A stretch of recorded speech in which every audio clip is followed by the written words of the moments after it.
Vamos abrir as Sagradas Escrituras no livro de Mateus, capítulo 28, e nós vamos ler do versículo 1 até o versículo de número 10.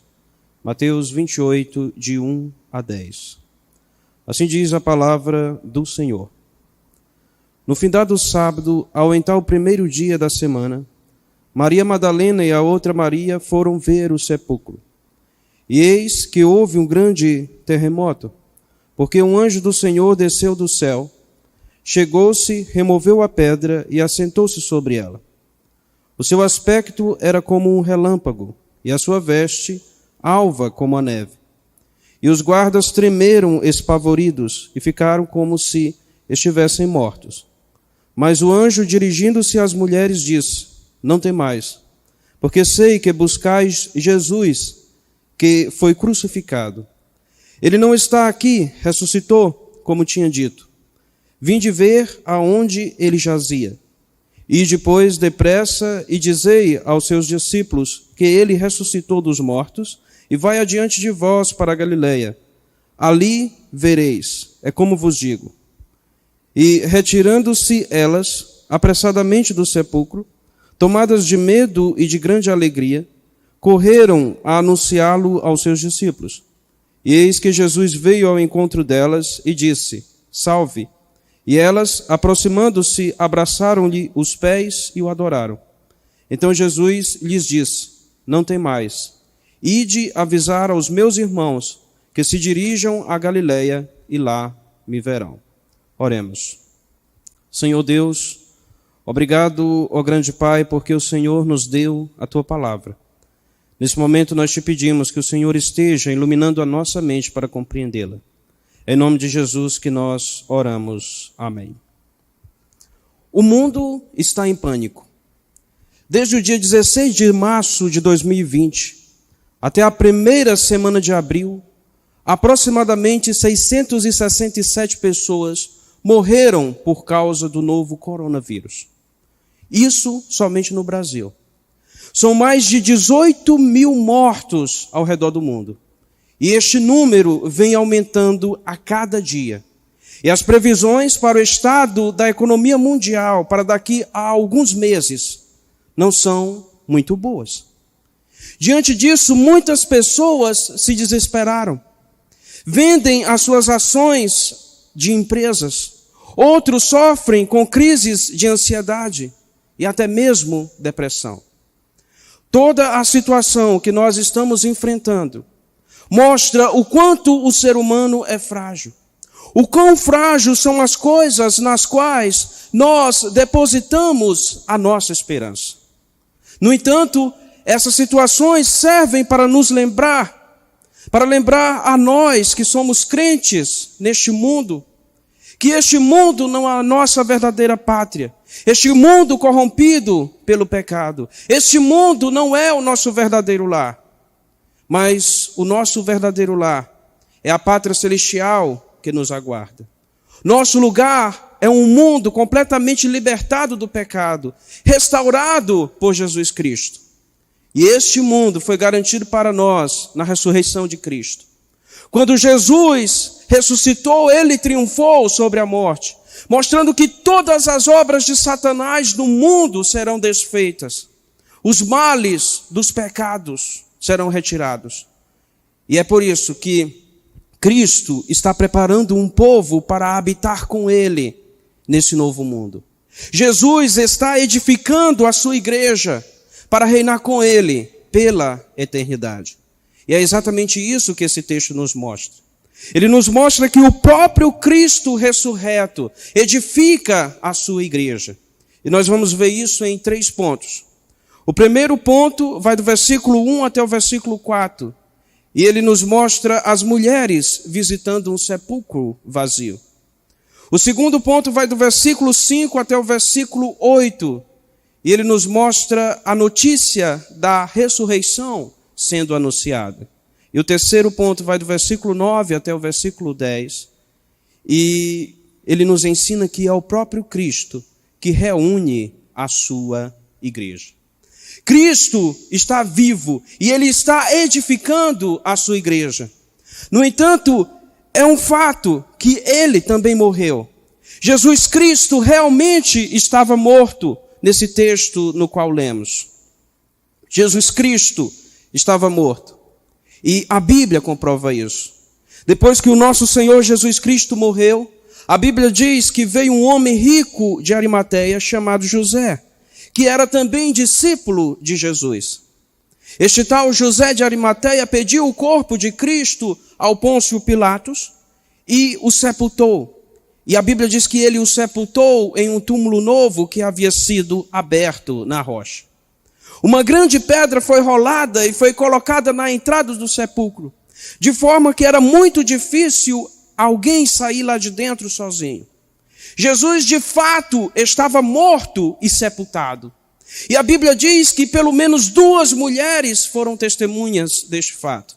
O versículo 61 do capítulo 27 diz: achava-se ali sentadas, em frente da sepultura, Maria Madalena e a outra Maria.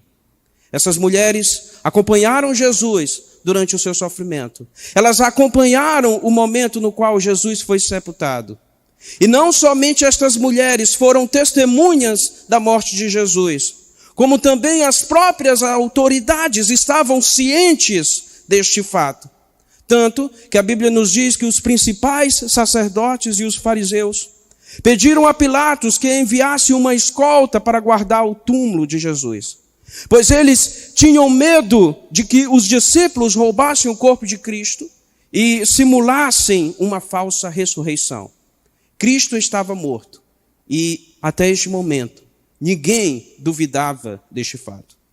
No entanto, ele não permaneceria muito tempo debaixo do poder da morte. E esse texto nos mostra que, de fato, Cristo ressuscitou.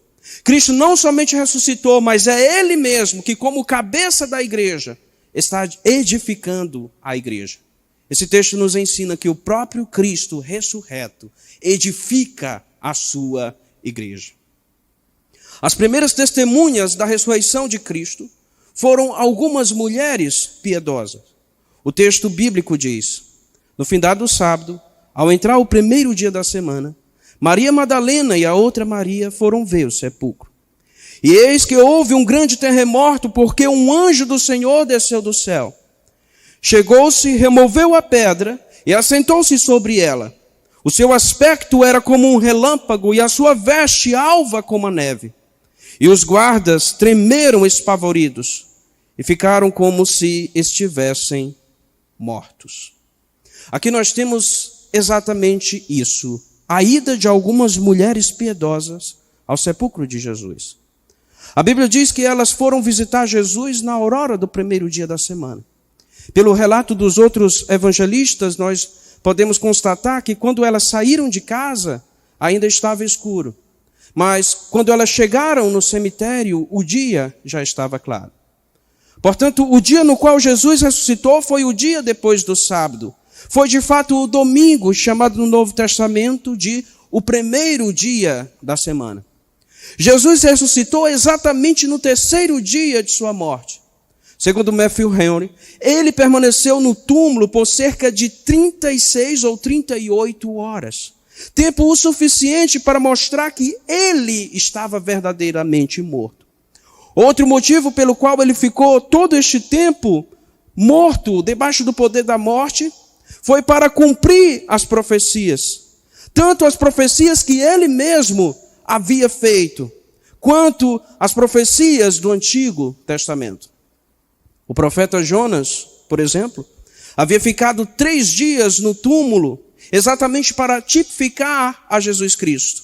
Isso é o que o próprio Jesus nos ensina em Mateus 12, versículo 40. O profeta Oséias pré-anunciou a ressurreição de Cristo quando ele disse o seguinte: ao terceiro dia nos ressuscitará e viveremos diante dele. Oséias fala aqui num contexto em que o povo de Israel iria entrar em um certo declínio, mas ele fala que aquele povo iria emergir, que aquele povo iria ressuscitar. O povo de Israel é a igreja do Antigo Testamento. E nós sabemos que Cristo é o cabeça da igreja. Cristo é o representante de seu povo. E é exatamente por isso que nele nós fomos ressuscitados. Nele nós subimos aos céus. Nele nós estamos assentados nos lugares celestiais.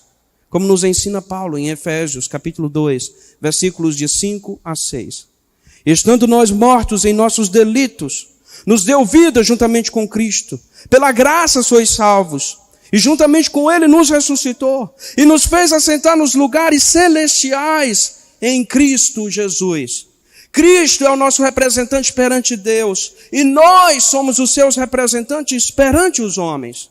E este é um dos motivos pelos quais nós devemos guardar o primeiro dia da semana. Pois quando nós guardamos o domingo, nós testemunhamos perante os homens a importância e a seriedade deste dia para nós. Cristo ressuscitou no primeiro dia da semana. Como nós sabemos, a semana possui 7 dias. 6 dias para trabalhar e 1 para descansar. Isto é assim por causa da semana da criação. No primeiro dia da primeira semana, o Senhor disse: haja luz, fazendo com que a luz brilhasse em meio à escuridão. No primeiro dia dessa semana, na qual Cristo ressuscitou, a estrela da manhã brilhou, o sol da justiça resplandeceu em meio à escuridão da morte. É por isso que nós não guardamos mais o 7º dia. Esse dia que lembra da criação completada. Mas nós guardamos o primeiro dia. O dia que lembra a vitória de Cristo sobre a morte. Que lembra a criação restaurada. A restauração da criação foi garantida naquele dia. Com aquele que foi o primeiro a ter o corpo glorificado. Chamado nas Escrituras de primícia dos que dormem. Por causa disso, nós também teremos o nosso corpo glorificado. E não somente o nosso corpo será totalmente restaurado e libertado da corrupção do pecado, mas também toda a criação será restaurada. Será a nova criação. Será aquilo que a Bíblia chama de novos céus e nova terra. E é por isso que a partir deste dia, nenhum dia é mencionado no Novo Testamento como sendo um dia solene. Mas este dia, o primeiro dia da semana, é frequentemente mencionado como o dia em que os cristãos observavam religiosamente para suas reuniões solenes. O dia que eles observavam para cultuar a Jesus Cristo. Nós podemos ver isso, por exemplo, em Atos 20, versículo 7. A pergunta que eu faço a você esta noite é: você tem guardado o domingo? Você tem dado a devida importância a este dia? Às vezes nós não nos importamos com as coisas sagradas, até que estas coisas são tiradas de nós. Estes dias de quarentena têm sido dias de tristeza para nós. E a maior tristeza é nós não podermos guardar da forma devida o dia do Senhor. Nós não podemos nos reunirmos para adorar o Senhor na comunhão dos santos. O profeta Joel fala acerca de dias parecido com o nosso. Ele fala de uma grande praga de gafanhotos que assolou a Israel. E ele lamenta porque Deus não podia mais ser cultuado com ofertas, devido à grande crise econômica que assolou o povo de Israel. E diante disso, ele diz: cortada está da casa do Senhor a oferta de manjares e a libação. Os sacerdotes ministros do Senhor estão enlutados. O fato do povo de Deus não poder cultuá-lo em assembleia solene era, nas Escrituras, uma das evidências de que o juízo divino estava sendo derramado. Então, a nossa atitude diante disso deve ser uma atitude de arrependimento por não valorizarmos as coisas santas. Deve ser jejum, deve ser lamento. Se os dias de domingo, hoje, são tristes, isso é por causa do pecado. E a nossa tristeza deve ser exatamente por isso, por causa do pecado. Mas não por causa do dia em si. O dia de domingo é motivo de alegria. Pois foi neste dia que Cristo ressuscitou. E essa notícia é uma notícia tão alegre, que quando Cristo ressuscitou, um anjo do Senhor trouxe ela aos seres humanos. O versículo 2 diz: e E eis que houve um grande terremoto, porque um anjo do Senhor desceu do céu, chegou-se, removeu a pedra e assentou-se sobre ela. Esse anjo veio com uma glória tão incrível que houve um grande terremoto. Os terremotos são associados nas Escrituras com o juízo de Deus. O mensageiro do Senhor estava chegando, e a mensagem que ele trazia era uma mensagem de juízo para os inimigos de Javé. O terremoto chamava a atenção para a mensagem de Javé que seria anunciada por aquele anjo. Essa mensagem é a mensagem de que Cristo ressuscitou. Percebemos, portanto, que o anjo era um mero serviçal de Deus. Por isso, o fato do versículo afirmar que um anjo abriu o sepulcro não significa que foi este anjo quem ressuscitou a Jesus Cristo. Mas a Bíblia afirma que o Deus triuno ressuscitou Jesus. No entanto, Cristo havia sido condenado legalmente por Deus. E legalmente ele havia adquirido a absolvição diante do Pai. E como testemunho disso, um oficial celeste veio abrir a porta. Quando este oficial senta sobre aquela pedra, isso significa o triunfo. Significa a vitória de Cristo que havia sido garantida. Ele havia recuperado aquela posição gloriosa que ele teve com o Pai desde a fundação do mundo. E é exatamente por isso que os seus oficiais estão alegres. É exatamente por isso que eles estão triunfantes. Cristo é o líder das milícias celestiais. E é por isso que é tão incrível observar os aspectos deste oficial. O versículo 3 diz: o seu aspecto era como um relâmpago, e a sua veste alva como a neve. Esta descrição é parecida com aquela descrição de Jesus no Monte da Transfiguração. Toda a glória deste anjo não procedia dele mesmo, mas era derivada de Deus. E mesmo assim este anjo era tão radiante, que o versículo 4 diz que os guardas tremeram espavoridos e ficaram como se estivessem mortos. Se todo esse tremor aconteceu diante de um serviçal de Cristo, como ficariam os pecadores se o próprio Cristo aparecesse diante deles com toda a sua glória? Este ser exuberante veio para trazer uma notícia maravilhosa. A morte foi vencida. A restauração do universo está garantida. O bem triunfará no final. Essa notícia é dada primeiro por um ser celestial que fala a estas mulheres. Versículos de 5 a 6 diz o seguinte: mas o anjo, dirigindo-se às mulheres, disse: não temais, porque sei que buscais Jesus, que foi crucificado. Ele não está aqui, ressuscitou como tinha dito. Vinde ver onde ele jazia. Um ser celestial deu a notícia para essas mulheres. E assim nós percebemos que a mensagem do Evangelho tem uma origem celeste. Não foi algo criado por seres humanos, mas aquele anjo só anunciava aquilo que Cristo já havia falado antes de sua morte. Jesus já havia pré-anunciado a sua ressurreição. O próprio Deus desceu dos céus para trazer essa mensagem aos pecadores. A ressurreição de Cristo não era um embuste, como imaginavam os líderes religiosos.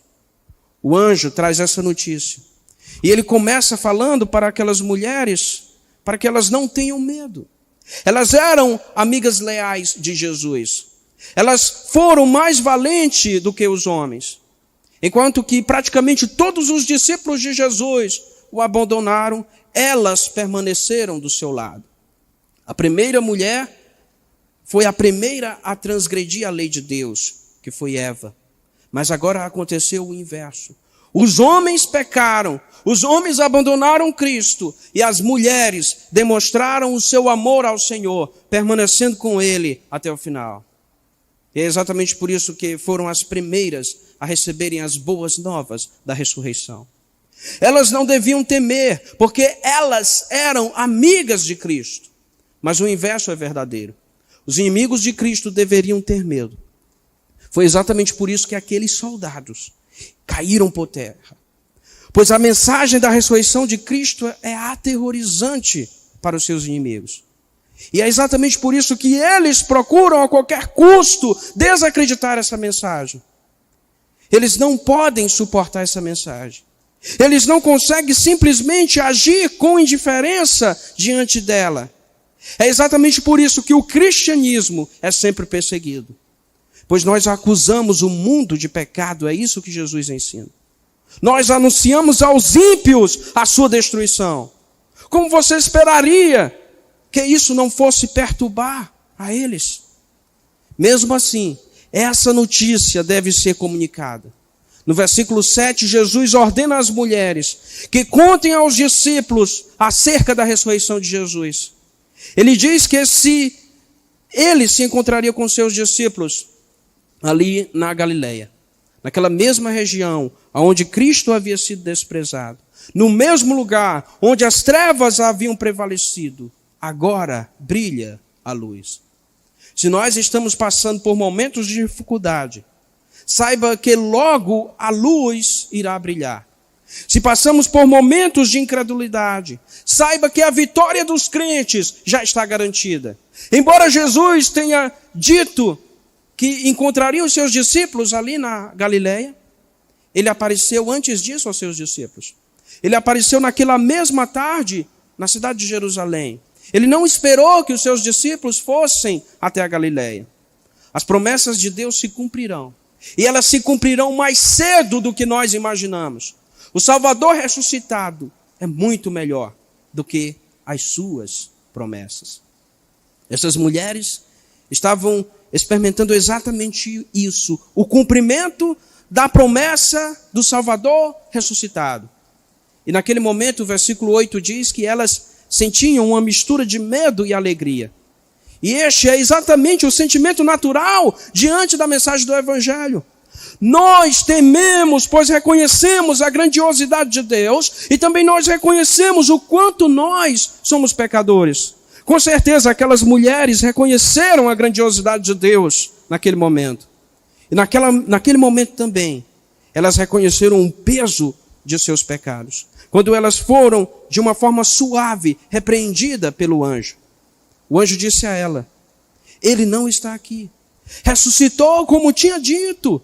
Este como tinha dito revela a incredulidade das mulheres. Que mesmo tendo ouvido as profecias de Jesus, se encontravam muito surpresas. Não havia motivos para elas estarem tão surpresas. Jesus Cristo já havia dito que ele iria ressuscitar. Então, elas viram que de fato elas eram pecadoras. E elas viram também que Deus é grande. Como não temer diante deste fato? No entanto, o anjo demonstrou que Deus era favorável a elas. Que Cristo, o vitorioso, agiria para o bem de sua igreja. Pois a mensagem do anjo manifestava a amizade de Cristo para com os seus discípulos.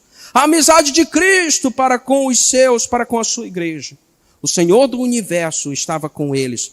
Como não se alegrar diante dessas coisas? Por isso, elas não perderam tempo. E foram correndo anunciar para os discípulos tudo o que havia acontecido. Essa mensagem era importante demais. Não poderia ser deixada para depois. Quando falamos de Cristo para as pessoas, nós demonstramos quanta importância nós damos à mensagem do Evangelho. O fato dessas mulheres terem sido incumbidas de anunciarem a mensagem da ressurreição aos discípulos, demonstra que Deus utiliza as suas criaturas para levar a sua mensagem ao mundo. No entanto, a obra que a igreja faz no mundo é a obra do próprio Cristo. Embora o anjo tenha anunciado aquela mensagem àquelas mulheres, embora as mulheres devessem anunciar aquela mensagem aos discípulos, a origem daquela mensagem era o próprio Jesus, que é o mensageiro por excelência de Deus. E é exatamente por isso que o próprio Jesus vai ao encontro daquelas suas seguidoras. E ele próprio lhes transmite a mensagem que o anjo já havia dado, demonstrando que Jesus é quem reúne a sua igreja. O versículo de 9 a 10 dizem o seguinte: e eis que Jesus veio ao encontro delas e disse, salve. E elas, aproximando-se, abraçaram-lhe os pés e o adoraram. Então Jesus lhe disse: não temais, ide avisar os meus irmãos que se dirijam a Galiléia, e lá me verão. Qualquer mensagem divina vem de Cristo, porque Cristo é quem revela o Pai ao mundo. Jesus é o Logos de Deus. Os antigos gregos acreditavam que a divindade se comunicava com o mundo por meio do Logos. E João nos ensina, no versículo 18 do capítulo 1 do Evangelho de João: ninguém jamais viu a Deus. O Deus unigênito que está no seio do Pai é quem o revelou. Por isso que quando a palavra é pregada fielmente, é Cristo que está falando conosco. Na verdade, é Cristo quem está ministrando a sua igreja. É Cristo quem a está edificando. Cristo apareceu para aquelas mulheres, para confirmar a mensagem do anjo. Ele utiliza uma saudação que era comum na sua cultura. Ele diz algo que é como bom dia.